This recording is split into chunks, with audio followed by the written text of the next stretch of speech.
Welcome to OSS biology. NEET biology session मध्ये आपल्या सगळ्यांचं स्वागत आहे. प्रिव्हियस लेक्चर मध्ये आपण फोटोसिंथेसिस बद्दल इन्फॉर्मेशन घेतलेली होती. त्याचा नेक्स्ट पार्ट आज आपण स्टार्ट करतोय. त्यामध्ये सगळ्यात अगोदर आपल्याला हे माहिती असलं पाहिजे की फोटोसिंथेसिसची स्टँडर्ड रिएक्शन कशी वर्क करते. जसे की इथे मी एक स्टँडर्ड रिएक्शन लिहिलेली आहे ज्यामध्ये आपल्याला फोटोसिंथेसिस साठी कोणते सबस्ट्रेट्स गरजेचे आहेत प्लस फोटोसिंथेसिस नंतर काय प्रोडक्ट फॉर्म होतात हे इथे माहिती मिळत आहे. यामध्ये आपल्याला दिसतंय की 6 CO2 मॉलिक्युल्स गरजेचे आहेत. So according to the standard reaction photosynthesis process is defined as the substrates required for the photosynthesis process are CO2, water and light. मग हे खरंच गरजेचे आहेत का हे प्रूव्ह करण्यासाठी काही सायंटिस्टने काही एक्सपेरिमेंटल प्रूफ्स दिलेले आहेत. एका सायंटिस्टने 2 लीव्स घेतले.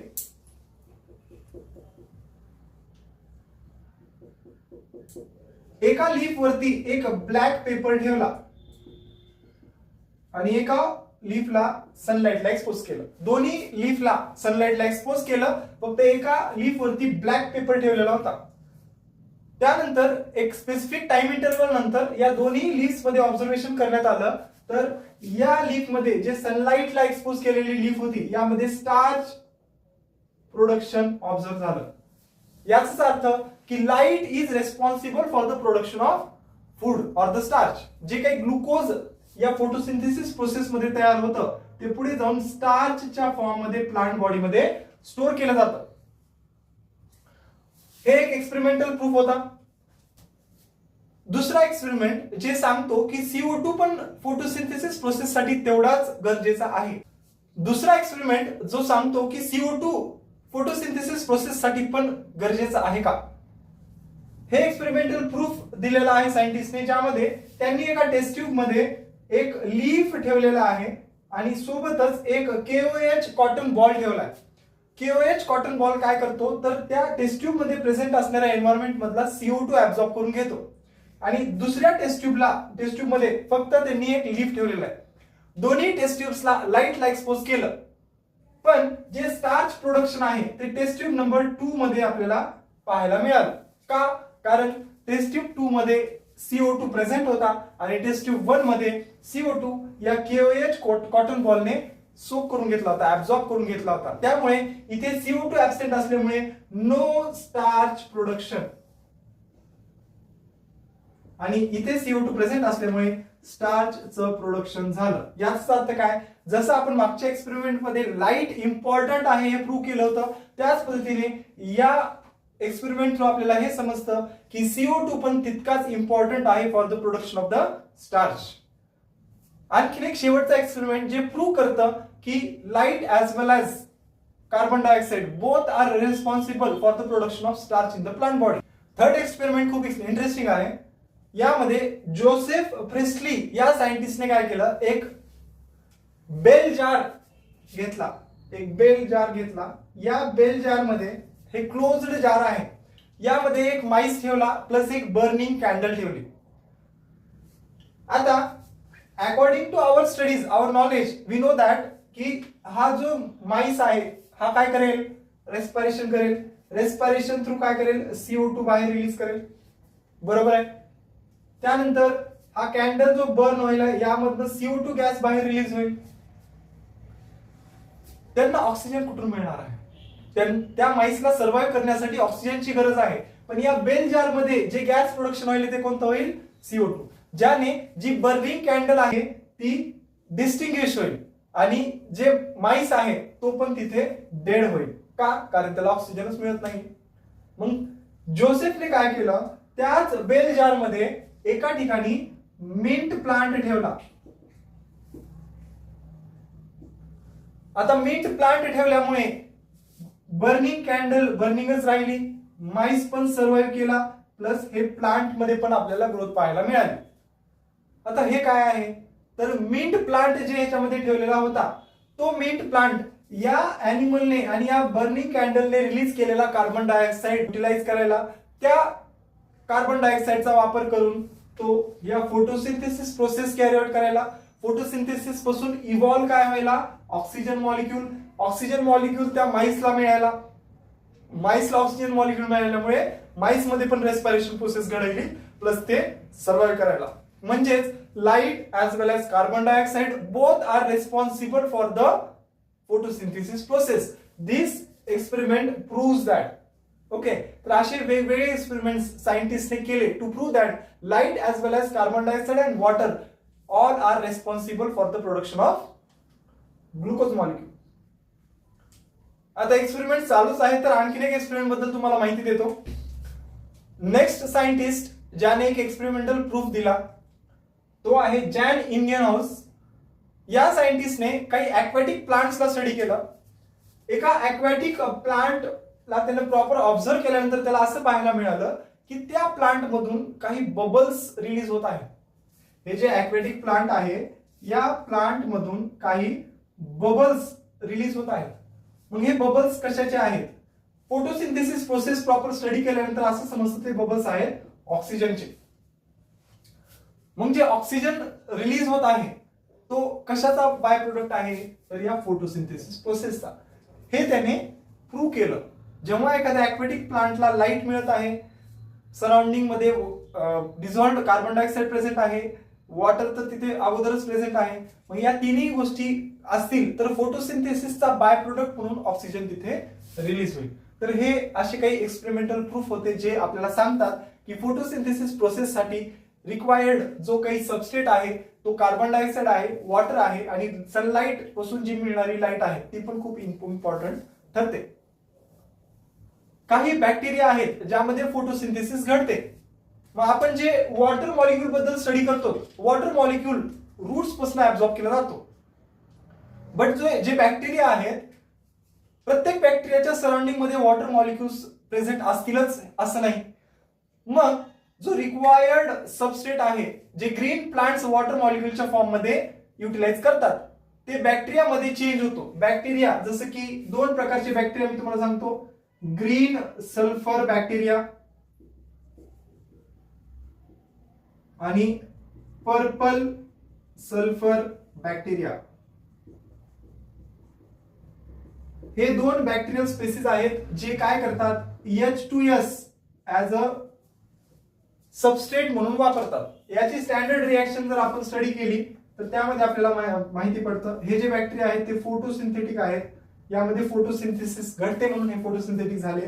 याची स्टँडर्ड रिएक्शन जर आपण लिहायची म्हणली तर ती काही अशा पद्धतीने येईल, 6CO2 plus 12H2S in presence of light, it gives C6H12O6 plus 6H2S plus 12S. At the end त्यांच्यापासून जे बाय प्रोडक्ट फॉर्म होत आहेत ते कोणते आहेत? 12 सल्फर मॉलिक्युल्स. आणि ते जे सबस्ट्रेट मॉलिक्यूल वापरतात ते कोणतं असेल? H2S मॉलिक्यूल वापरतात instead of H2O molecules. Green plants कडे H2O मॉलिक्यूल प्रेझेंट असतो म्हणून green plants water molecule utilize करतात. तसेच ग्रीन सल्फर बॅक्टेरिया आणि पर्पल सल्फर बॅक्टेरियामध्ये H2S मॉलिक्यूल युटिलाइज केला जातो. तर असे काही एक्सपेरिमेंटल प्रूफ प्लस काही इन्फॉर्मेशन आहे जी तुम्हाला एक्झामिनेशन साठी खूप इम्पॉर्टंट ठरू शकते.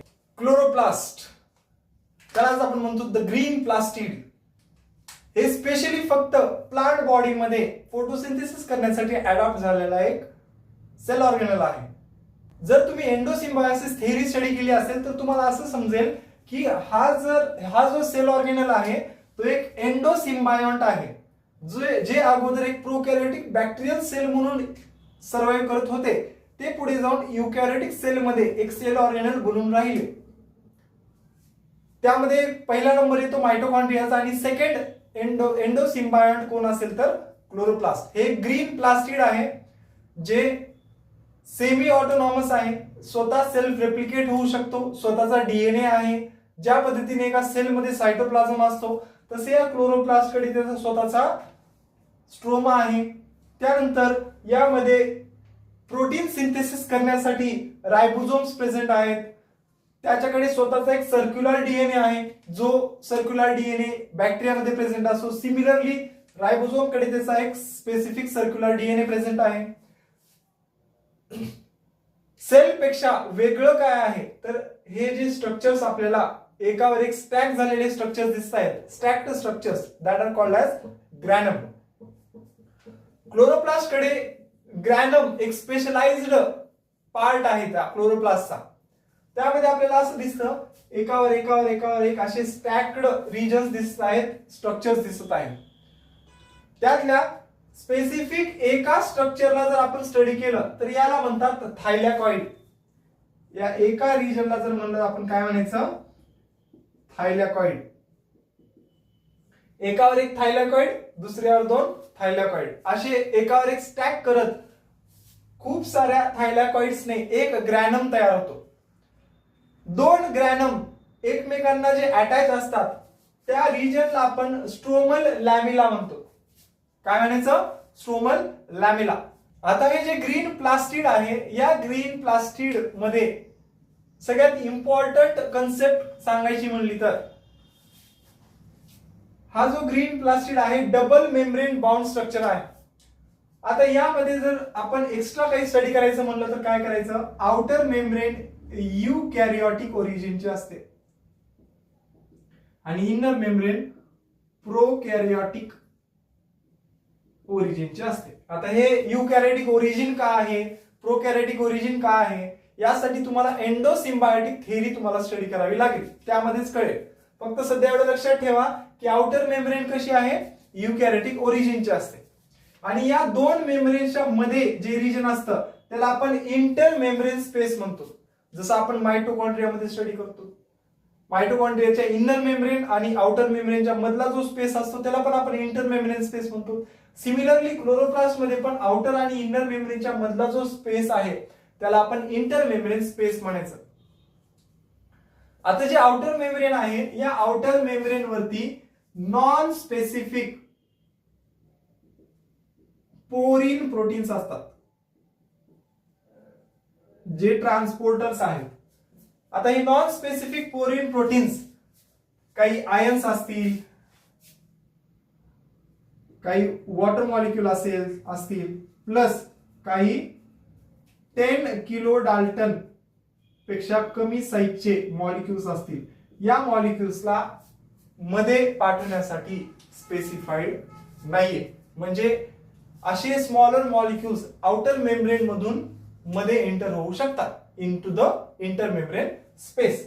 तर यानुसार आपल्याला या कन्सेप्ट मध्ये आपल्याला ही गोष्ट कळते की जे काही या क्लोरोप्लास्टच्या बाहेर काय असेल, सायटोप्लाझम. म्हणजे हे क्लोरोप्लास्ट या सेल मधल्या सायटोप्लाझम मध्ये असं फ्लोटिंग असतो. मग सायटोप्लाझम मध्ये जे आयोनिक कॉन्सन्ट्रेशन आहे, सिमिलर आयोनिक कॉन्सन्ट्रेशन या इंटर मेम्ब्रेन स्पेस मध्ये असेल. का? कारण काही स्पेसिफिक आयन्स किंवा नॉन स्पेसिफिक आयन्स सायटोप्लाझम मधून या इंटर मेम्ब्रेन स्पेस मध्ये एंटर करत आहेत. त्यामुळं सायटोप्लाझमचा जो काही पीएच असेल आणि इंटर मेम्ब्रेन स्पेसचा जो पीएच असेल तो सिमिलर असेल. हे कन्सेप्ट लक्षात ठेवा. काय असेल, या सायटोप्लाझमचा pH plus inter membrane स्पेसचा pH हे दोन्ही पण कसे असतील, सिमिलर असतील. का? कारण जे काही आउटर मेम्ब्रेन आहे क्लोरोप्लास्टचा तो कोणत्या नेचरचा आहे, युकॅरियोटिक ओरिजिनचा आहे. ठीक आहे, हे क्लोरोप्लास्ट बद्दलचा एक हायलाइटेड पॉइंट आहे. आता यामध्ये सगळ्यात इम्पॉर्टंट पार्ट कोणता असेल ते आपण थोडंसं डिस्कस करूया. जर मी थायलॅकॉइड रिजन्सला बघितलं तर एक थायलॅकॉइड वरती दुसरा थायलॅकॉइड प्रेझेंट आहे. आता यानुसार या ग्रॅनम मध्ये दोन प्रकारचे रिजन्स फॉर्म होतात. ते कोणते ते बघा. जे रिजन्स या स्ट्रोमा सोबत कनेक्ट आहेत, म्हणजे स्ट्रोमाच्या कॉन्टॅक्ट मध्ये आहे, जसं की हा थायलॅकॉइड आहे, याचा हा पूर्ण वरचा जो पोर्शन आहे तो स्ट्रोमा सोबत कनेक्टेड आहे, स्ट्रोमाच्या कॉन्टॅक्ट मध्ये आहे. आता इथे पण बघा, हा एवढा रिजन स्ट्रोमाच्या कॉन्टॅक्ट मध्ये आहे. जे रिजन स्ट्रोमाच्या कॉन्टॅक्ट मध्ये येतो त्या रिजनला आपण म्हणायचं नॉन ऍप्रेस्ड रिजन. काय म्हणायचं, नॉन ऍप्रेस्ड रिजन. आणि जे रिजन स्ट्रोमाच्या कॉन्टॅक्ट मध्ये येत नाही पण एकमेकांवर स्टॅक झालेला आहे, एकमेकांवरती स्टॅक्ड रिजन जो तयार झालेला आहे, जसं की हा रिजन, तुम्हाला एक कलर व्हेरिएशन दाखवतो. हा रिजन असेल किंवा हा रिजन असेल हे दोन रिजन्स एकमेकांवरती स्टॅक्ड आहेत, तर या रिजनला म्हणायचं अप्रेस्ड रिजन. त्या रिजनला काय म्हणायचं? अप्रेस्ड रिजन, जे एकमेकांवरती स्टॅक्ड आहेत. ठीक आहे. आता हे पुढे जाऊन लाईट रिएक्शन मध्ये तुम्हाला समजेल की अप्रेस्ड आणि नॉन अप्रेस्ड रिजन्स मध्ये काय डिफरन्स आहे. थायलॅकॉइड मध्ये कोणते रिजन्स प्रेझेंट आहेत. थायलॅकॉइड आपण घेतला, त्याला त्याचं डिसेक्शन घेतलं, यामध्ये एका थायलॅकॉइडला आपण सेंटर मधून कट केलेला आहे. आता यामध्ये सगळ्यात हे आउटर बाउंड्री लाईन जे आहे त्याला आपण म्हणतो थायलॅकॉइड मेम्ब्रेन. जर फोटोसिंथेसिस शिकायचं असेल तर थायलॅकॉइड मेम्ब्रेनला शिका. का? कारण जे काही फोटोसिंथेसिसची सगळ्यात इम्पॉर्टंट रिएक्शन्स आहेत, ज्या थ्रू आपल्याला एटीपी आणि एनएडीपीएच मॉलिक्युल्स तयार होतात, ते या रिजन मध्ये तयार होतात. लाईटचा इफेक्ट कुठे होतो? या रिजन मध्ये होतो. लाईट ऍब्झॉर्बिंग पिगमेंट्स कुठे प्रेझेंट असतात? या रिजन मध्ये प्रेझेंट असतात. एन्झाइम कॉम्प्लेक्सेस कुठे प्रेझेंट असतात? थायलॅकॉइड रिजन मध्ये प्रेझेंट असतात. ठीक आहे. तर या थायलॅकॉइड मेम्ब्रेनचा खूप इम्पॉर्टंट रोल आहे फॉर द फोटोसिंथेसिस प्रोसेस. त्यामध्ये आपण असं म्हणू शकतो की थायलॅकॉइड मेम्ब्रेन वरती फोटोसिंथेटिक पिगमेंट्स प्रेझेंट असतात. फोटोसिंथेटिक पिगमेंट्स प्रेझेंट असतात. ठीक आहे. तर आता आपण ओव्हरऑल फोटोसिंथेटिक पिगमेंट बद्दल थोडीशी इन्फॉर्मेशन घेऊया. तुमच्या स्टडीसाठी जे काही पिगमेंट्स आपल्याला स्टडी करायचे आहेत त्यामध्ये मोस्ट इम्पॉर्टंट आहे क्लोरोफिल ए आणि क्लोरोफिल बी. क्लोरोफिल ए, आता क्लोरोफिल ए बद्दल आपण काय बोलावं तर क्लोरोफिल ए या पूर्ण वर्ल्ड मधला प्लांट्स मधला प्रेझेंट असणारा सगळ्यात अबंडंट पिगमेंट प्रेझेंट आहे. विचार करा, वर्ल्ड मध्ये ग्रीन प्लांट्स मध्ये प्रेझेंट असणारा अबंडंट पिगमेंट कोणता असेल तर क्लोरोफिल ए असेल. आता हे जरा कलर्स तुम्हाला लक्षात ठेवावे लागतील. अकॉर्डिंग टू एनसीईआरटी हे खूप इम्पॉर्टंट आहे की क्लोरोफिल ए ब्राईट और ब्ल्यू ग्रीन कलरचा असतो. जे पिगमेंट्स आहेत सगळे एकाच कलरचे असतात का? नाही.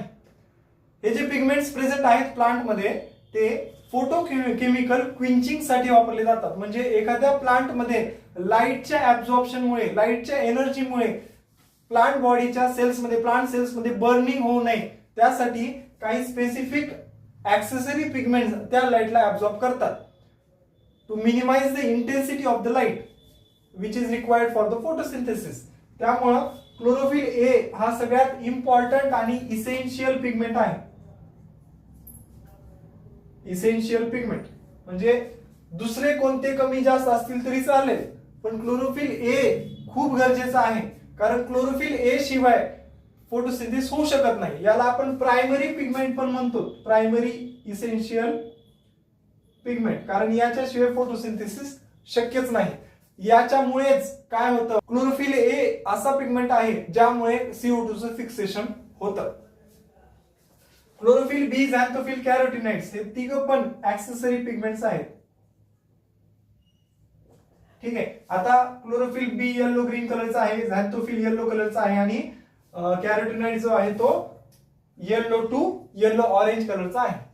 झॅन्थोफिल हा कॅरोटिनॉइडचाच प्रकार आहे. म्हणजेच carotenoids are of two types, that is xanthophyll and carotene. ठीक आहे. झॅन्थोफिल आणि कॅरोटीन. आता त्यातल्या त्यात जर सांगायचं म्हणलं तर झॅन्थोफिल आणि कॅरोटीन. कॅरोटीन आपण कशात बघितलेलं आहे? कॅरोट मध्ये. झॅन्थोफिल हे येलो कलर ऑटम मध्ये जो तयार होतो ते झॅन्थोफिल मुळे होतो. ठीक आहे. तर अशा काही इम्पॉर्टंट पॉइंट्स आहेत पिगमेंट्स बद्दल जे की खूप गरजेचे आहेत. जेव्हा एखादी लाईट इंटेन्सिटी प्लांट वरती पडते त्यामध्ये वेगवेगळ्या प्रकारच्या वेव्हलेन्थ प्रेझेंट असतात. त्यामुळे वेगवेगळे स्पेसिफिक एनर्जी त्या प्लांट सेल्स वरती अप्लाय करतात. मग त्या एनर्जीमुळे तिथं प्लांट सेल्स मध्ये बर्निंग होऊ नये म्हणून काही ऍक्सेसरी पिगमेंट्स त्या लाईटला ऍब्झॉर्ब करतात.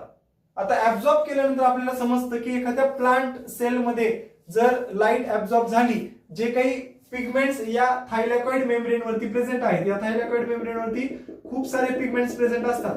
हे पिगमेंट्स त्या लाईटला ऍब्झॉर्ब करतात. मग जेव्हा त्या लाईटला ऑब्झर्व केलं जातं त्यावेळेस एक पिगमेंट वरती लाईट पडली, तो पिगमेंट जातो एक्साइटेड स्टेट मध्ये. मग एक्साइटेड स्टेट मध्ये गेल्यानंतर त्याला ग्राउंड स्टेटला यावं लागतं टू स्टेबलाइज. मग तो काय करतो, त्याच्याकडची एनर्जी हा दुसऱ्या पिगमेंट कडे पास करतो. मग दुसरा पिगमेंट एक्साइटेड स्टेट मध्ये जातो, दुसरा पिगमेंट तिसऱ्या पिगमेंट कडे पास करतो. असं पास करत जातात आणि त्या लाईटची इंटेन्सिटी कमी होते आणि शेवटी जी लाईट त्या प्लांट बॉडी कडे उडते ती फोटोसिंथेसिस साठी इसेन्शियल असते. ठीक आहे. तर अशा पद्धतीने फोटोसिंथेसिस साठी सगळ्यात इम्पॉर्टंट असणारे जे पिगमेंट्स आहेत ते पिगमेंट्स काय करतात, लाईटला ऍब्झॉर्ब करतात आणि हायर इंटेन्सिटीची लाईट त्यांना जी मिळालेली आहे त्या इंटेन्सिटीला कमी करण्यासाठी ते काम करतात. ट्रान्सफरिंग ऑफ एनर्जी हे त्यांचं काम असेल. ठीक आहे.